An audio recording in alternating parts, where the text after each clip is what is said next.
내가 내 자랑 같아서 얘기 안 하려고 했는데 어디에도 이렇게 다시 설명해주는 선생님 없으니까 여러분 열심히 공부하시기 바랍니다. 자, 내가 나눠줬던 7장의 프린트, 7장이니 8장이니? 8장이냐? 8장의 프린트를 다시 한번 정리를 해주면서 읽어줄 테니까 차근차근 살펴보세요. 일단 흥성대원군의 대내외 정책입니다. 흥성대원군은 통치체제를 정비하고 왕권 강화를 위해서 의정부의 기능을 회복하고 비변사를 폐지하고 인재를 고르게 등용을 하죠. 그래서 대존 해통이라고 하는 법전을 편찬을 합니다. 이거 법전이에요. 양전을 실시한다는 건 무슨 뜻이냐면, 양전, 이거는 토지를 조사한다는 거야. 토지를 조사하고, 호포제, 양반에게도 세금을 실시하고, 사창제, 이거는 환곡제가 원래 국가에서 했던 걸 개인이 하는 것으로 바꾸는 사창제를 실시해서 삼정의 문란을 없앴다라고 했고요. 그 다음에 원납전을 납부하고 당백전을 발행하면서 경복궁을 중건하였다. 그렇지만 원납전은 기부금이고요. 그 다음에 당백전은 뭐였어요? 통화 가치가 큰 돈이었죠. 그래서 이 두 개 때문에 경제가 안 좋아져서 흥선대원군에 대한 비판이 있었다. 왕권 강화를 위한 거였고요. 민생 안정에 도움은 됐지만 전통적인 정치 질서에 지키는 데 머물렀다라는 한계가 있습니다. 이때까지만 해도 개화를 해야 된다라고 하는 주장이 있었는데 이런 게 안 이뤄지고 지금까지 조선을 지키려고 했던 거죠. 대외 정책으로는 4가지가 있었죠. 하나는 병인 양요, 그 다음에 오페르트 도굴 사건, 신미 양요. 근데 이 과정에서 병인 박해가 있어서 병인 양요가 일어났다라고 했죠. 프랑스가 천주교 신자 프랑스 신부를 죽이면서 강화도로 침략을 했고요. 양원수가 정족산성에서 물리치면서 수많은 외교 장갑과 보물을 약탈해 갔다라고 했고요. 그 다음에 오페르트 도굴 사건, 독일인이 통상을 요구하려다 거절당하자 흥선대원군의 아버지인 남영군의 묘를 도굴하려다가 실패했는데, 이 남영군의 묘는 충청남도에 있어요. 충청남도 덕천, 지금의 그 리솜 스파케슬 있는데 거기 있어요. 남양군의 묘를 도굴하려다가 실패를 했고, 이 때문에 서양인에 대한 배척 기운이 높아졌다. 신미양요는 제너럴 셔먼호 사건이 1866년에 일어나는데요. 1866년에 일어났던 제너럴 셔먼호 사건을 계기로 미국이 강화도를 침략을 했고요. 역시나 강화도입니다. 그래서 병인양요와 신미양요는 모두 강화도에서 이루어졌고, 어제연이 광성보를 격렬하게 저항을 해가지고 막아냈죠. 그 결과 척화비가 건립이 되면서 전국의 통상 수교 거부 정책을 알리게 됩니다. 서양 세력으로부터 우리의 자주성을 지키기를 위한 것이었지만 조선의 근대화를 늦춰지는 결과를 가지고 왔다라고 하는 한계점이 있죠. 자, 개헌과 불평등한 조약을 체결하였다라고 하는 부분 살펴보도록 하겠습니다. 조금만 당기자. 불편해. 자, 개항이라고 하는 거는 어쩔 수 없이 이루어지게 됩니다. 흥선대원군이 정치를 내려가기도 했고요. 그 다음에 고종이 직접 정치를 하면서 시작을 하게 됐죠. 누구랑 개항을 먼저 할까라고 고민을 하다가 강화도에서 누구와 일본과 조약을 체결하게 되었다. 최초의 근대적 조약이자 불평등 조약이다. 내용으로는 부산 외에 2개의 항구를 개항하였고 치외법권, 해안측량권이 있었으며 부속조약, 그러니까 강화도 조약 이후에 또 다른 조약을 체결했는데 여기서 경제조약을 체결해요. 그래서 개항장 내에 일본의 화폐를 사용할 수 있었고 국실계 무제한 유출을 허용을 합니다. 그 다음에 관세를 협정하지 않게 되었죠. 그래서 강화도 조약의 내용을 보면요. 조선은 자주국이며 일본과 평등한 권리를 갖는다 라고 하면서 조선이 자주국임을 이야기하고요. 조선국의 부산 외에 2곳의 항구개항, 그 다음에 해안측량권, 치외법권이라는 내용들이 있습니다. 조일무역 규칙이 바로 부속적으로 만들어진 조약입니다. 부속조약. 일본국 소속의 선박이 항구세를 납부하지 않고, 이게 바로 관세죠. 관세를 납부하지 않는다라고 하는 거죠. 근데 이게 1883년 곡식의 무제한 수출을 금지할 수 있는 그 방공령이라고 하는 것과 그 다음에 관세를 부과하는 걸로 통상 조약을 새롭게 맺게 되는데, 이 새롭게 맺게 되는 계기가 바로 뭐예요? 미국과의 조미수 통상조약입니다. 1882년 조선책략이라고 하는 책이 유포되면서 미국과의 수교를 주장하게 되었다. 누구의 소개로? 청나라의 소개로 미국과 수교를 하게 되었고요. 미국 상품에 대한 관세를 협정하면서 일본과의 통상조약 개정에 영향을 주었다. 그래서 미국과의 조약이 누구의 영향을 주었다? 일본과의 조약 개정에 영향을 주었다. 그래서 최혜국 대우를 보장받았다 라고 하는 거, 이거 최혜국 대우 되게 중요하다고 했죠. 물론 여기에도 뭐가 있었어요? 치외법권은 있었죠. 치외법권도 있고 최혜국 대우도 보장받고. 뒷장 넘어갑시다. 자, 개화파의 추진과 반발. 개화파라고 하는 거 원래 북학사상, 그러니까 이거는 뭐 실학자들이 북학사상을 가지고 있던 것들이 통상 개화론파로 넘어갔고요. 통상 개화론자인 박교수와 오경석, 유홍기 등이 1876년 개항을 주장을 하면서 개화파를 이루어냅니다. 불편해. 잠깐만.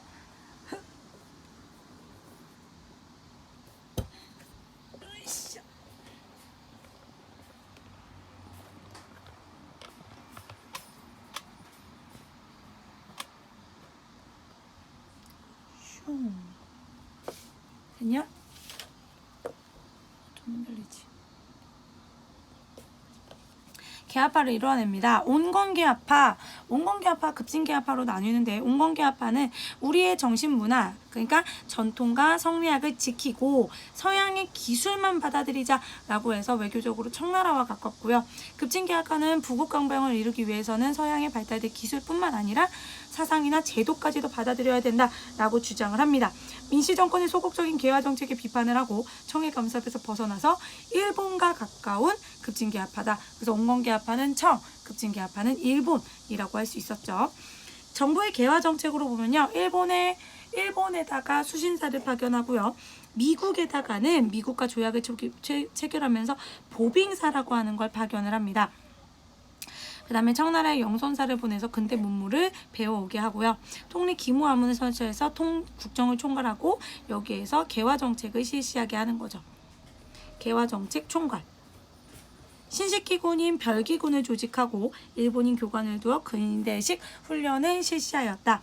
자, 그 다음에 이모군란. 그래서 이 별기군이 문제가 돼서 구식군인에 대한 차별 대우에 불만을 폭등했고 하층민들이 합세하면서 별기군들이 일본 교관을 죽이고 일본 공사관을 공격하게 되죠. 그래서 이 일본 공사관을 공격하는 것 때문에 여기 보면은 일본과 재물포 조약을 체결을 합니다. 이 재물포 조약의 내용이 뭐예요? 일본 공사관을 습격받은 이를 구실로 배상금을 지불하고 일본 공사관에 일본군을 주둔할 수 있게 허용해줬다. 그래서 이때부터 일본 군대가 조선에 들어올 수 있게 되는 거죠. 어쨌든 흥선대원군이 다시 이모군란을 끝으로 재집권을 하게 되고요. 개화 정책이 중단이 되고 청의 도움으로 청의 도움을 요청하여 청나라 군대가 파견되면서 흥선대원군을 납치합니다. 그 영향으로 청의 간섭이 심해지고 조청, 상민, 수륙, 무역, 장정을 체결하면서 내륙에서도 상인들이 활동할 수 있게 되었다라고 하는 거죠. 이러한 개화 정책에 반대해서 위정척사파들이 움직이는데요. 위정척사는요, 1860년 유생들이 통상수교 거부 정책을 지지하고요. 1870년대, 76년 강화도 조약이 체결될 무렵 일본과 서양은 하나다라고 하는 개항 반대 운동을 하고요. 1880년대 초 개화 정책에 조선 책략이 유포되자, 조선 책략이 뭐예요? 일본과 중국과 미국이 조선과 연합을 해요. 누구를 막는다? 러시아의 남하를 막아야 된다 라고 주장을 하는 거죠. 이를 계기로 중국이 미국을 조선에게 소개를 시켜줬죠. 영남의 유생들이 상소를 올리면서 조선 책략을 유포하지 말아라 라고 하고 개화 정책의 중단을 요구를 합니다. 위정척사 운동은 의미는 반침략 반외세 운동이라고 할 수 있고요. 한계는 성리학적인 질서만 내세워서 국제정세에 받아들이지 않았고 근대적 개혁을 거부하는 한계가 있었다라고 볼 수 있습니다. 급진개화파들이 이러한 온건개화파들의 천천히, 그러니까 청나라의 의존해서 개화를 하는 거에 반대가 돼서 청 간섭에서 벗어나 급진적인 개혁을 추진하고자 급진 개화파들이 개혁을 일으켰고요. 우정총국 개국 축하연을 이용하여 정변을 일으킵니다. 청군을 공격하고 일본군이 철수되면서 급진 개화파가 죽거나 망명하면서 실패를 하게 됩니다. 다시 청군이 원래 우정총국 개국 축하연을 이용해서 정변을 일으켰는데 청나라 군대가 공격을 하게 됩니다. 다시 공격을 하니까 일본군이 원래로 도와주기로 했다가 철수를 하게 되는 거죠. 그래서 급진개혁파들이 죽거나 망명을 합니다. 우리나라 최초의 정치개혁 운동이고요. 갑오개혁에 영향을 주었으며 일본의 침략 의도를 소홀히 해서 그 힘을 의지하려고 했다가 일반 백성들에게 지지를 얻지 못하게 됩니다. 외세에 의지하여 일반 백성에게 지지를 얻지 못하게 되는 거죠.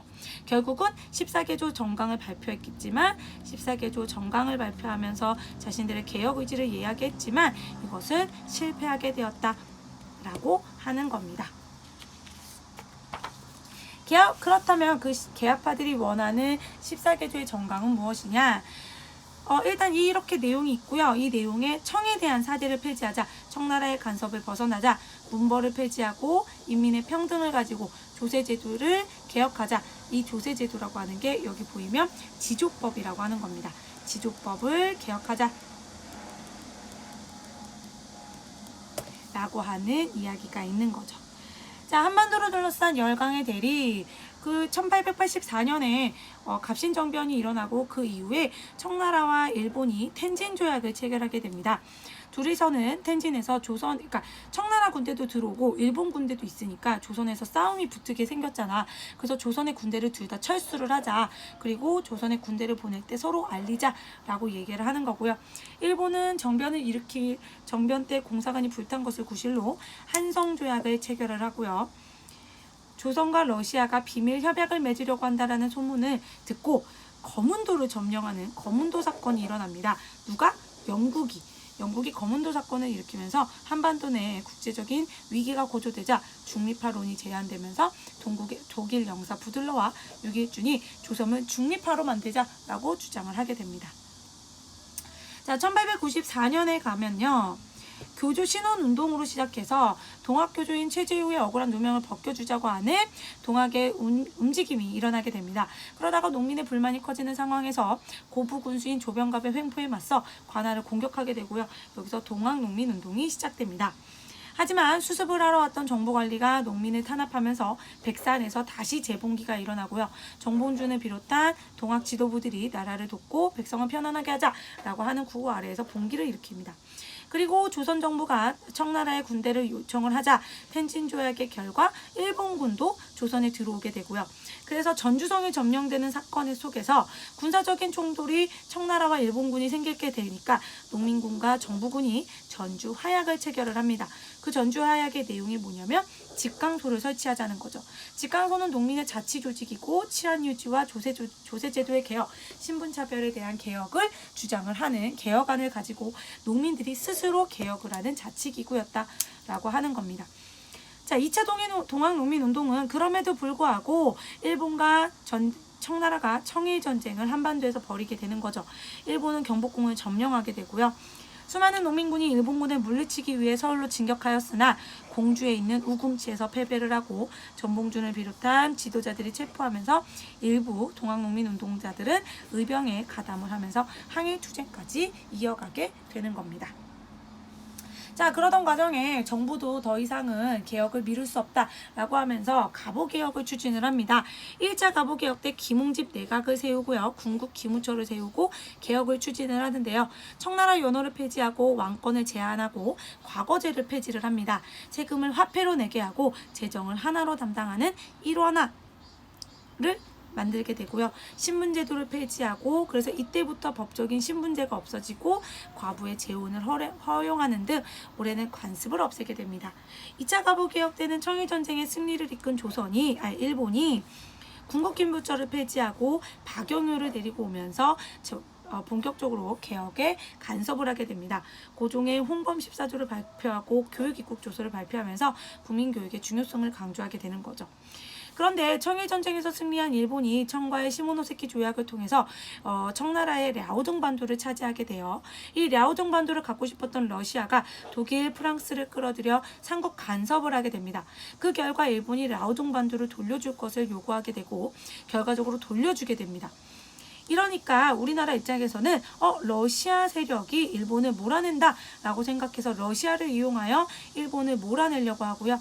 일본은 명성황후를 중심으로 하는 친러 세력들을 없애기 위해 명성황후를 시해하는 사건을 벌이게 되는 겁니다.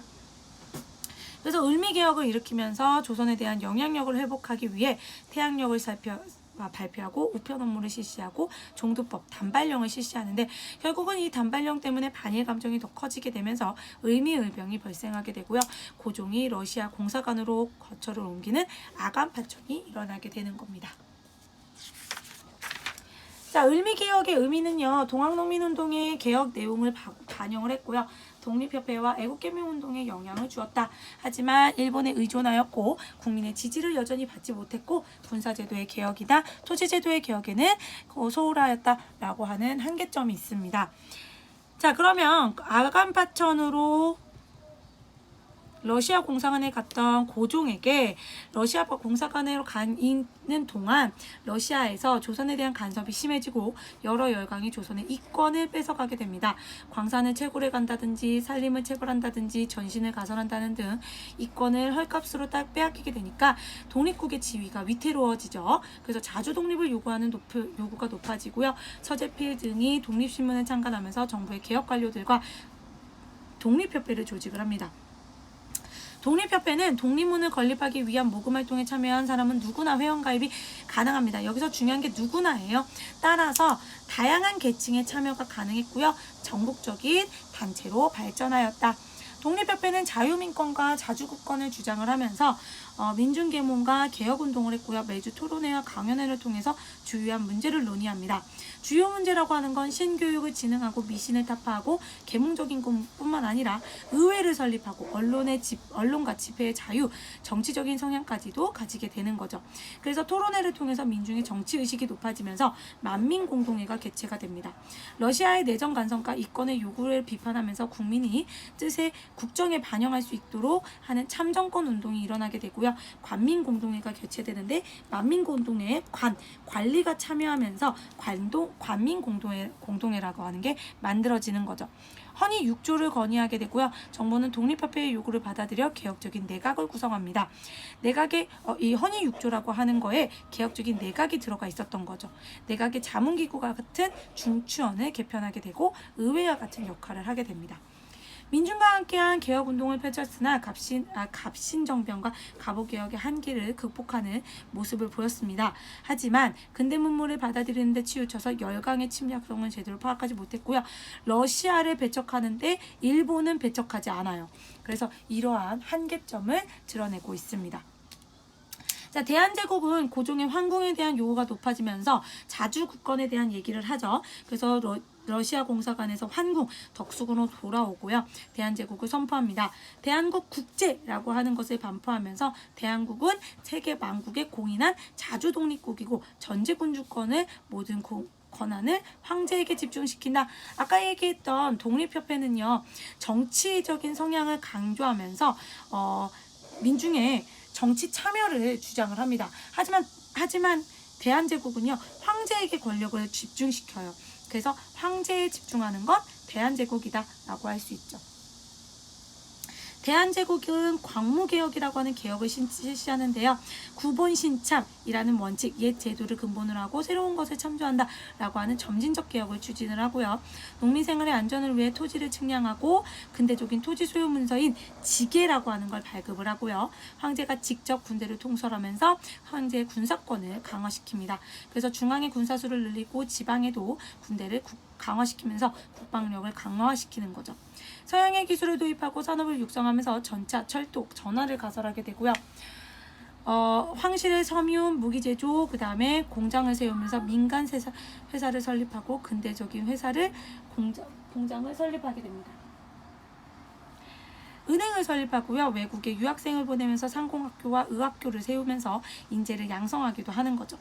하지만 자주 독립과 근대화를 추구하는 것에 외세의 간섭을 배제하려고 했지만 문제는 러일 전쟁으로 개혁이 중단되었고 황제권 강화에 치우쳐서 민권을 보장하지 못하게 됩니다. 그러면서 독립협회가 가지고 있었던 한계를 극복하지 못하게 되는 거죠.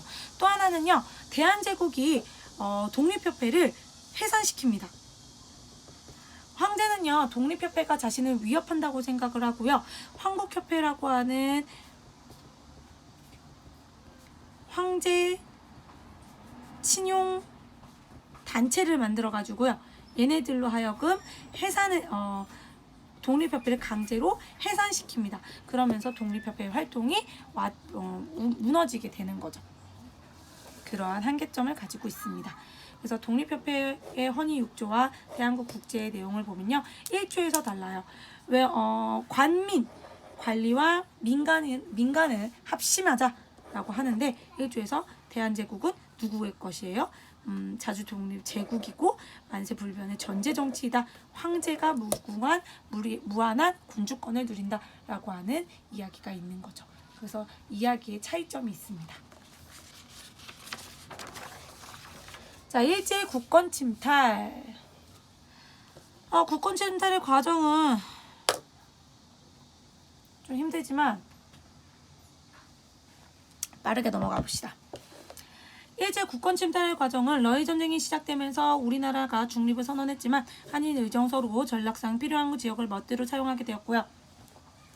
그 다음에 1차 한일 협약을 통해서 전쟁에 유리해지니까 고문을 파견하고 내정 간섭을 하게 되고 포츠모스 조약으로 자신들의 승리를 거머쥔 후 대한제국에 대한 독점적인 지배권을 차지하였다.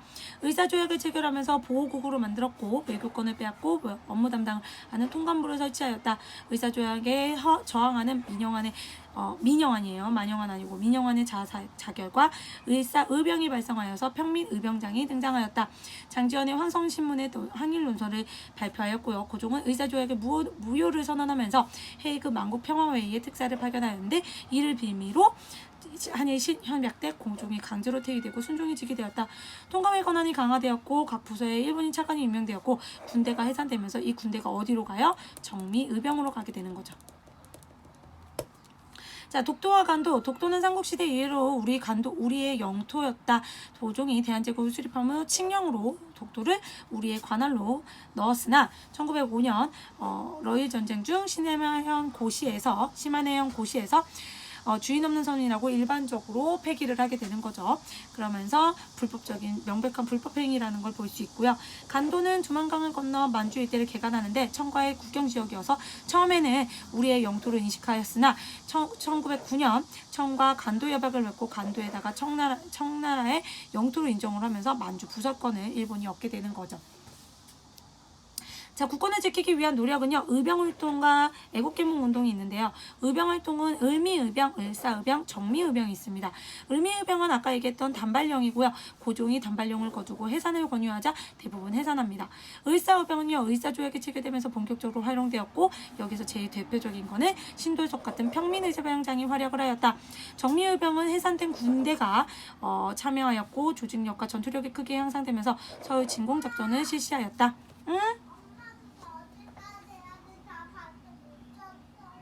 미안해, 엄마 조금만 더 할게.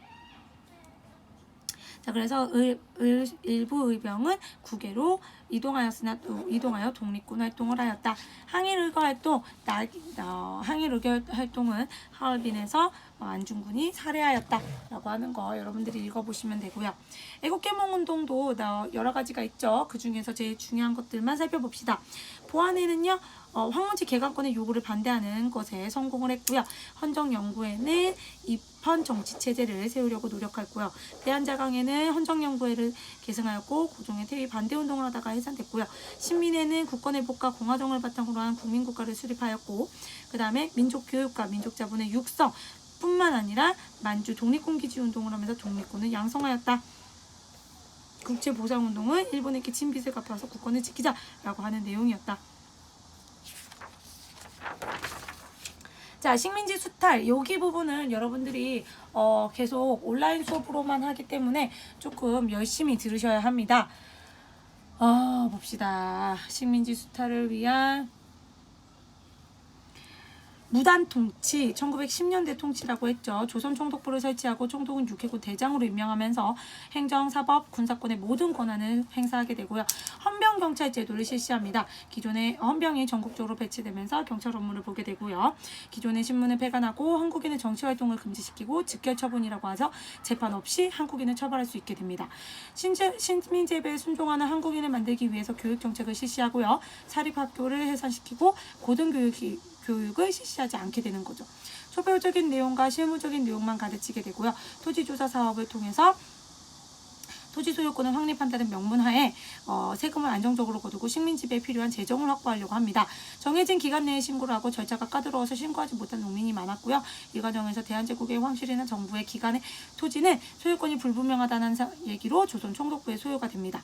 동양적시 주식회사로 넘어가서 일본인에게 싼 값으로 넘어가면서 일본인 지주가 늘어나게 되는 거죠. 회사령을 공포하면서 사전 허가를 받든 회사를 만들어지게 되는데요. 조선 총독의 사전 허가니까 당연히 한국인의 회사 성립이 억제가 되는 거죠. 그러면 1910년 국내의 민족운동은 어떻게 되느냐? 국외를 보면요. 이전부터 시민회 같은 단체들이 뭘 만들었어요? 독립군 기지를 만들려고 했죠. 독립군 기지를 만들려고 하다 보니까 국외에 서간도, 북간도, 연해주 같은 데에서 신민회가 이회령, 이동령을 가지고 자치조직을 만들고 독립군을 양성하는 신흥 강습소를 성립을 합니다. 북한도에서는 서전서순과 명동학당과 여기 북로군정서 같은 사관학교 양성소를 만들고요. 연해조에서는 대한광복군정부를 만들게 되는 거죠. 국내에서도 활동을 하는데요. 대한광복회가 비밀결사를 조직을 해요. 친일 부호에게 군자금을 뺏고 징수하면서 친일파를 처단하게 된다. 이들의 활동들이 나중에 쭉 이어지게 되는 겁니다. 자, 3.1운동은요, 배경이 중요해요. 배경은 1917년 사회주의가 등장하면서 식민지와 반식민지 민중해방운동을 지원하게 되고 미국의 윌슨 대통령이 민족 자결주의를 주장하게 되면서 각 민족의 정치적인 운명은 그 민족의 의사의 결정에 따라야 된다라고 하는 얘기가 돌니까 신한청년단의 파리 강화회의에다가 독립청원을 위한 대표를 파견하게 되고요. 1919년 2월 8일 독립선언, 일본 유학생들의 독립선언을 한다라고 하는 소식이 들리자 고종 황제 사망을 기점으로 해서 국내에 자극이 되게 되는 거죠. 그래서 배경으로는 우리가 사회주의 등장, 민족 자결주의, 그 다음에 2.8 독립선언서를 볼 수 있습니다. 종교의 지도자들이 학생 대표와 비밀리에 독립선언을 준비하고요. 3일 독립선언을 선언을 하게 됩니다. 3월 말부터 4월 초까지가 절정을 이루게 되고요. 경성을 비롯한 주요 도시와 인근 도시, 동촌까지 확산이 되는데 초기에는 평화적인 것이었다가 후기에는 식민 통치를 파괴하는 무력적인 저항으로 변하게 되는 거죠. 이념과 계급을 뛰어넘은 전 민족적인 항일운동이었고 3.1운동으로 각성한 농민 노동자들이 민족운동에 적극적으로 참여하게 되고요. 한국의 독립의지를 세계에 알리게 되면서 세계의 중국의 오사운동과 인도의 불복종운동에 영향을 끼치게 됩니다. 뿐만 아니라 통일적인 지도부를 확대하려고 하는 공감대가 확대되면서 대한민국 임시정부를 성립하게 되고 일제의 무단 통치가 불가능하다라고 생각하여 문화통치로 바뀌게 되는 계기가 되게 됩니다. 대한민국 임시정부가 수립이 되는데요. 13도 대표를 중심으로 한성정부의 법통을 계승하여 어디에다가 상하이에다가 설치를 하게 되는 거죠.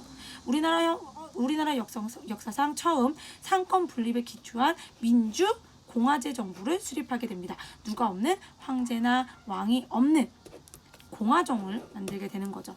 연통제는 국내의 지방에 각 설치한 비밀 행정체계고요. 교통국은 국내와 연결하는 독립자금 모금운동을 하고요.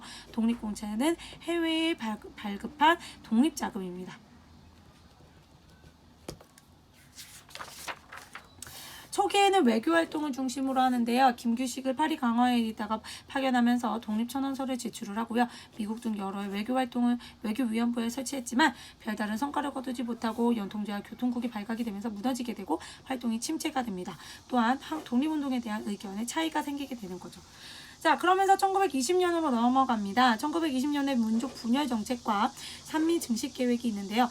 문화 통치가 바로 민족 분열 정책입니다. 민족을 분열한다라고 하는 것은 헌병 경찰 제도를 폐지하고 조선인에게 신문을 허용하고 정치, 문화와 관습을 존중하겠다라고 선언을 했지만 실상으로는 경찰이 더 강화되면서 보통 경찰제가 실시되고 경찰과 경찰서가 3배로 증가하게 되는 거고요. 언론에 대한 엄격한 검열과 통제가 이루어지게 되고 조선 총독은 독립까지 육해군 대장으로 임명을 합니다. 교육은 조선의 역사와 지리 시간이 줄어들면서 궁극적인 목적으로는 한국인을 분열시켜서 3.1운동과 같은 거국적인 독립운동이 일어나지 않게 하고요. 7인 지식인과 단체를 만들면서 독립운동이나 사회운동에 가혹한 탄압을 하게 되는 거죠. 자, 산미 증식 계획이라고 하는 건 쌀의 생산을 증식한다. 일제 자국으로 식량을 부족한 문제를 해결하기 위해서 조선에서 산미 증식 계획을 실시를 합니다. 품종을 개량하고 수리시설을 확충하고 비료를 공급하고 그 다음에 쌀 생산이 늘리면서 증산한 쌀을 일본으로 가져간다는 정책인데요. 실상으로는 쌀의 목표라는 만큼은 증산되지 않아요. 하지만 가져간 양은 그대로 가져갑니다. 훨씬 많은 양을 가져가게 되는 거죠. 결과적으로는 한국인의 1인당 쌀 소비량이 줄어들게 되는 결과를 가지고 오게 되는 겁니다. 증산에 필요한 대부분의 비용이 소작농으로 부담되었기 때문에 농민 생활도 당연히 힘들고요. 그래서 만주나 연해주로 이주하거나 산속에 화전민이 되는 사람들이 증가하게 되는 거죠. 자, 1920년대 국내 민족운동을 보면요. 그게 실력 양성 운동, 사회주의 운동, 60만세 운동, 신간의 운동, 그 다음에 뒷장에 보이는 광주 학생 항일 운동으로 볼 수 있습니다. 자, 먼저 실력 양성 운동을 하면요. 실력을 키워서 나라를 되찾자라고 하는 물산 장려 운동이 있고요. 밀립대학 설립 운동이 있습니다.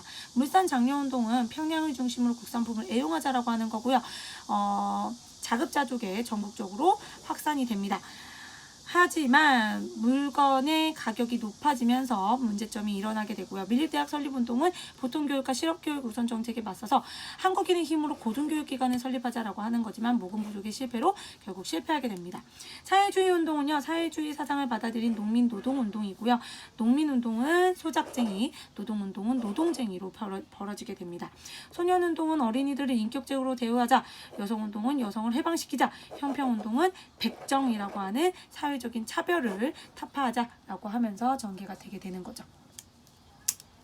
60만세 운동은 1926년 순종의 장래 이래 6월 10일 만세운동이 준비됐는데 사전에 발각됐지만 학생들이 만세 시위를 전개합니다. 전국적으로 확대되지는 않았지만 3.1운동 이후 침체된 민족운동의 항일 운동에 활성화를 주었고요. 운동을 준비하는 과정에서 민족주의 계열과 사회주의 계열이 연합을 경험하면서 신간회를 만들게 되는 거죠.